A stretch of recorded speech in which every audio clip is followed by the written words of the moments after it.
As I have mentioned at the beginning, when I was introducing you to the materials, some materials for this project will need to be dyed. If you want to keep things simple, I suggest you choose the materials that are already in the right colors. For example, you buy, instead of white, you buy maybe black or dark navy stamens if you want to use those, so you don't have to dye them. You can use cotton voile in a blue color to back your leaves, petals, and to use this fabric for putting the leaves together. But you will probably need still to dye wires, so they don't show if your wires are white. I don't think if they sell blue wires, probably not. Perhaps you could use black, but to keep it simple, what you can do is you can use a blue pen, marker pen, and just simply paint the wires like this. This is the easiest option without getting into all the dyeing process. If you are familiar with the dyeing process, so then you can just go ahead and dye wires using the dyes that we normally use for fabric flowers. I work normally with these Jacquard Procyon MX dye. They are cold water dye that we just dilute in cold water. It's powder, and then you just apply it. I'll show how. They are readily available, I think, globally, so you can get some if you want. Here are some colors that you might work with: navy, cobalt blue, or there's a whole range of blue colors if you go to the website that you can get, and just mix up with water and use it. I have a whole jar here because I use it very often. So these are wires number 28. I'm going to be using them for the petals because my fabric for the petals is going to be see-through, so I will need to dye the wires in kind of denim-y color. So just a whole bunch, briskly all together like this, and then spread them on a dry piece of paper and leave them to dry, and they will be ready to use very shortly. Also, I'm going to be dyeing this lightweight backing fabric. It's already stiffened. It's lightweight rayon. You can use lightweight silk. This fabric I like dyeing on plastic because then I can ensure it will be very evenly dyed.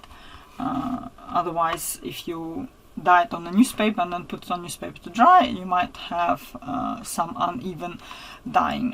It's not so important for this particular project, but in general, if you want it to be more even, make sure you dry it on a plastic surface. It takes longer, but it is a more even color. I'm going to actually dye it as well on plastic just to keep it quicker. But you probably need to have a bit more practice with this method if you really want to use it. If you haven't used it before, perhaps do it on the newspaper first. So I don't want my color to be strong, that's why I'm applying small amounts of it. And also I need to make sure there is no air in between my fabric and my plastic. So this needs to be done pretty quickly. And once the fabric has dried, it will be slightly lighter because wet fabric does look a bit darker, but this is about the color you are getting. Chasing out all the bubbles.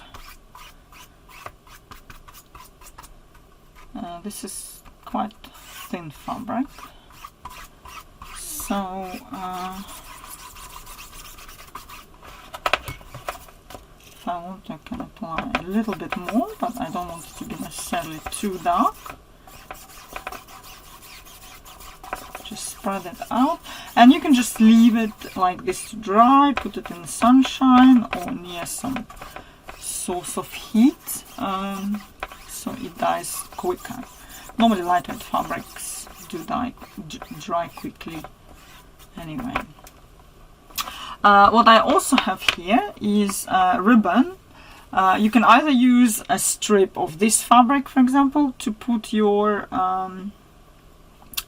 leaves together, or you can dye ribbons as well. Ribbons sometimes are quite handy to use if you have them and if you want to use them. So I'm just going to show how to dye a couple here as well, and I'm going to dry them here on this plastic too.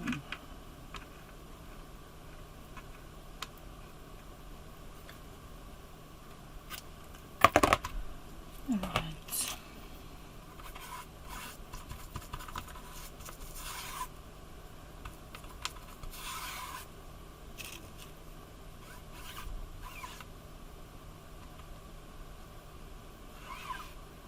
Just in the same way, really. You can apply water first and then the dye. This way the dye will be a bit less concentrated. If you apply dye without the water, your fabric will come out darker. So this is probably it for dyeing, if you decide to do it. Or keep it simple, as I said, and just use some lightweight voile in a suitable color to use in the project.